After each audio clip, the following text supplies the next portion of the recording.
소개를 부탁드립니다.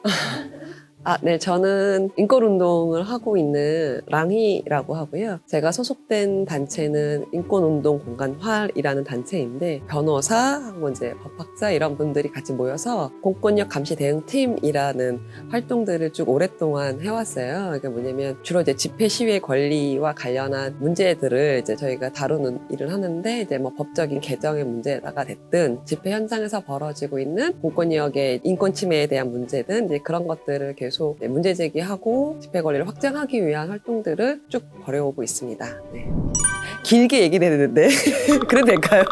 네, 뭐 집회 얘기 하면 하루 종일 할 수도 있기 때문에 얘기를 하자면 엄청 또 길어질 수 있지만 어쨌든 이제 말씀을 드리자면, 원래 이제 코로나 이전에도 집회 시위 권리가 우리에게 충분했는가, 충분히 보장되었는가라고 보면 사실 그렇지 않았다. 근본적으로는 우리가 집회의 권리를 기본권으로서 보장하기 위한 국가의 책임 이라든가 어떤 사회의 인식이라고 하는 부분들이 상당히 이제 부족했기 때문에 코로나가 발생하자마자 집회의 권리는 굉장히 뒷전이 되어버리기 너무 쉬운 조건에 있었다. 이미 기본적으로. 그게 굉장히 소중한 거였으면, 우리가 지금 흔히 얘기하는 경제활동처럼 이게 소중한 권리였다면 집회의 권리를 이렇게 금지도 될까라는 의문을 품을 텐데, 애시당초 집회 권리를 사람들끼리 소중하게 여기지 않아 왔기 때문에 집회는 뭐 또 코로나 안 해도 되지라는 것들이 너무나도 쉽게 용인이 되어져 왔다는 거죠. 2월 달에 제일 먼저 이제 서울시가 광화문 광장 부근과 서울 광장 부근을 전부 다 집회 금지로 별도로 이제 고시를 내렸어요. 그게 전국 최초의 집회 금지 고시가 됐는데, 바로 그게 이제 감염병 예방법에 근거한 거거든요. 서울시장이 여기 집회 많이 열리니까 여기 앞으로 집회 못해 라고 했지만, 그것에 대해서 눈치 볼 수 있는 게 아무것도 없었다는 거예요. 왜냐면 사람들도 코로나니까 되게 위험한 거 아니야? 라고 생각하기 쉽고, 언론도 뭐 사람이 모이면 안 되니까 집회만 안 되는 건 맞지? 라고 해버리면서, 또 정치권도 당연히 그렇게 했고, 그러다 보니까 집회를 금지하는데 아무런 제지가 없이 너무나 쉽게 사람들이 수용하게 된 거죠. 근데 이런 상황에서 다시 이제 6월이 되니까 그때부터 이제 사회적 거리두기라는 게 이제 생겼죠. 사회적 거리두기는 몇 명 이상 모이면 안 된다라는 것들을 규정하게 되는 거잖아요. 사람들이 이제 모일 수 있는 규모가 정해지는데, 거기에 이제 집회나 모임도 포함이 되어졌죠. 100명 이하만 된다. 뭐 10명 이하만 된다, 이런 식의 규정이 있었는데, 보통 집회 같은 경우는 이제 다른 모임 같은 건 만약에 3단계가 적용이 되었다 그러면 집회는 더 높은 4단계나 5단계가 적용이 되는 거예요. 그러다 보니까 일반 모임은 100명이 해도 집회는 10명만 하게 되는 그런 상황들이 발생하게 되는데, 이것도 바로 지자체의 고시에 의해서 정해질 수가 있는 거예요. 그러니까 이미 기존의 특정 장소는 집회를 이미 할 수 없고, 인원수로도 제한을 더 엄격하게 다른 사회 활동보다 더 높은 단계로 묶어놓다 보니까 사실 집회를 할 수 있는 공간이나 규모 자체가 엄청나게 제한된 상황에서 사람들은 집회를 할 수밖에 없는 상황이 되죠. 그럼 사람들은 선택을 할 수밖에 없는 거예요. 내가 집회를 할 거냐?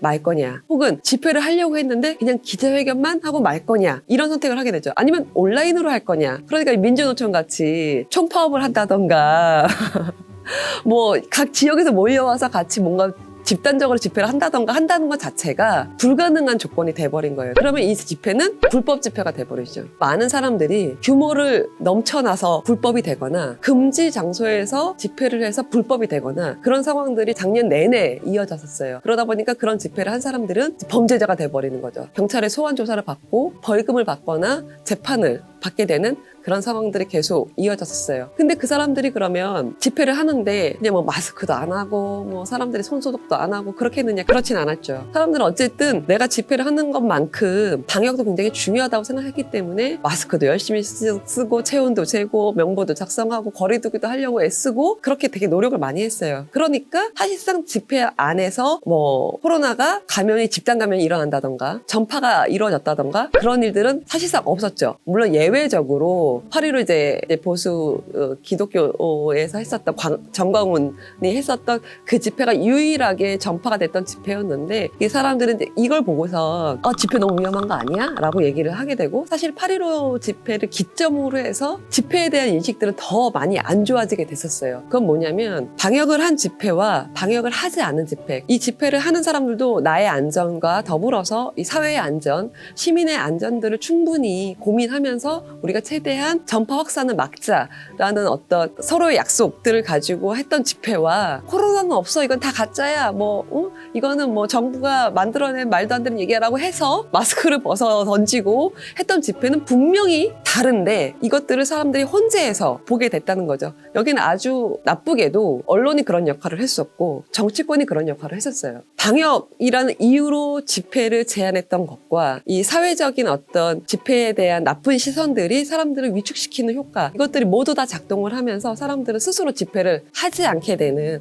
그리고 그런 상황에도 불구하고 집회가 굉장히 우리에게 필요해, 그래서 집회를 할 수밖에 없어 라고 해서 집회를 나왔던 사람들이 사회적으로 되게 지탄을 받는 그런 상황들이 계속 만들어졌었죠. 저는 여기서 가장 큰 피해를 봤던 사람들은 민주노총의 노동자들이었다고 생각해요. 왜냐하면 다른 어떤 집회보다 규모가 큰 집회를 할 수밖에 없는 상황이었기 때문에 그것들이 이제 사회의 어떤 부당한 시선들과도 맞서 싸워야 하는 상황들이 있었고, 그것들을 설득하기가 굉장히 어려웠을 거라는 생각이 들어요. 우리가 어떤 권리들을 제한할 때에는 굉장히 신중해야 하는데, 왜냐하면 감염병의 위기라고 하는 것으로 무조건 사람들의 권리를 제한하기 시작하면 이 권리들의 침해가 굉장히 가속화되면서 브레이크가 안 걸릴 수 있어요. 그러면 집회의 권리처럼 굉장히 지금 코로나는 위기 상황에서 확인됐던 어떤 불평등한 문제, 사회적으로 경제적으로 불평등한 위치에 놓인 사람들은 더 어려운 상황에 놓여지게 되고 굉장히 삶의 위기라는 것들을 맞이하게 되죠. 그건 경제적인 어려움뿐만 아니라 방역이라는 것 자체가 지켜질 수 없는 사람들이 있어요. 예를 들면 집이 없는 사람들은 집에 가서 쉬어, 혹은 집에 가서 사람들과 거리를 두고 생활해야 돼 라고 하는 것 자체가 불가능하거든요. 근데 이 사람들은 방역을 지키지 않았다고 또 범죄자가 돼요. 이 사람들이 목소리를 내야 되잖아요. 그걸 할 수 있는 게 뭐예요? 우리가 기자회견을 하고 집회를 하는 거죠. 철거가 돼서 머무를 집이 없는데 자꾸 집에 있으라고 해요. 이 사람들은 어떻게 해? 그럼 지금 철거를 하면 안 돼 라는 얘기를 해야 되잖아요. 이 사람들 얘기할 수 있는 게 또 집회나 기자회견이나 이런 것들이겠죠. 장애인들이 계속 코호트 격리돼서 더 위험한 상황에 빠뜨려지게 되니까 이 사람들도 목소리를 내야 되는데 집회를 하지 못하게 하니까 목소리를 낼 수 있는 경로가 없는 거예요. 이런 것처럼 코로나라는 위기 상황은 방역도 굉장히 중요한데 이 방역과 함께 사람들이 살아갈 수 있는 조건들을 만들어줘야 한다. 근데 그것이 바로 인권의 원칙이 돼야 되는데 무조건 방역만 우선. 그러니까 방역에서 제외되거나 방역을 따를 수 없는 사람들, 혹은 방역 때문에 실업자가 된 사람들, 이런 사람들이 이야기할 수 있게끔 해주는 것이 바로 집회의 권리. 집회의 권리가 제일 중요해서가 아니라 집회를 통해서 사람들은 더 안전한 권리를 요구할 수 있고, 해고되지 않을 권리를 요구할 수 있고, 다른 사람들과 함께 건강할 권리를 요구할 수 있고, 정치에 참여할 권리도 요구할 수 있다는 거예요. 그렇기 때문에 집회라고 하는 것은 이 코로나의 위기의 상황에서도 우리가 어떻게 함께 공존할 수 있는가, 더 안전하게 살아갈 수 있는 방역 대책은 무엇인가 라는 얘기를 할 수 있는 통로가 된다라는 거죠. 재판부가, 판사들이 기본권을 중심에 두고 판단을 한다면 이거 당연히 나오는 게 맞다.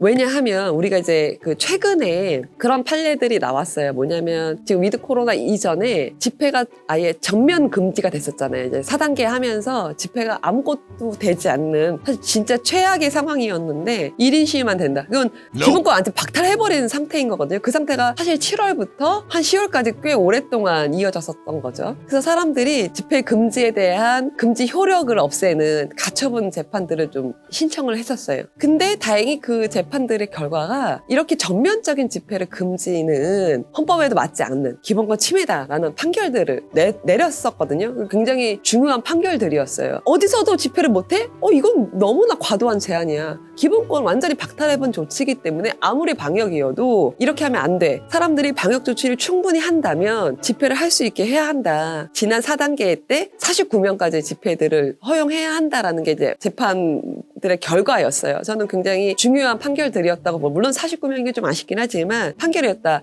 이것의 판결의 근거는 뭐였냐? 우리 헌법이 기본권을 완전히 박탈하는 걸 허용하지 않는다라는 거예요. 아무리 방역의 상황이어도. 그렇다면 그 위원장께서 지금 재판받고 있는 그 집회들은 그러면 왜 했었는가? 왜 그 집회들이 불가피했었는가라는 측면 하나 봐야 할 것 같고, 두 번째는 그 당시에 방역법이라는 이유로, 방역 조치라는 이유로 제한했던 집회 조치들은 적절했는가? 기본권의 침해라는 측면에서 기본권과 이 방역이라고 하는 것들을 양자간에서 균형을 맞추기 위해서 충분히 고려되었고 조율하는 노력이 있었고, 그런 노력들을 정부가, 방역 당국이 했는가라는 측면에서 좀 판단을 해줘야 된다. 그리고 더 근본적으로는 이런 조치들을 가능하게 한 방역법 자체가 굉장히 기본권 침해적인 요소를 갖고 있는, 아무리 법적 근거가 있었다 하더라도 방역법 자체가 굉장히 문제였다라는 측면들을 재판부가 충분히 고려해서 판단한다면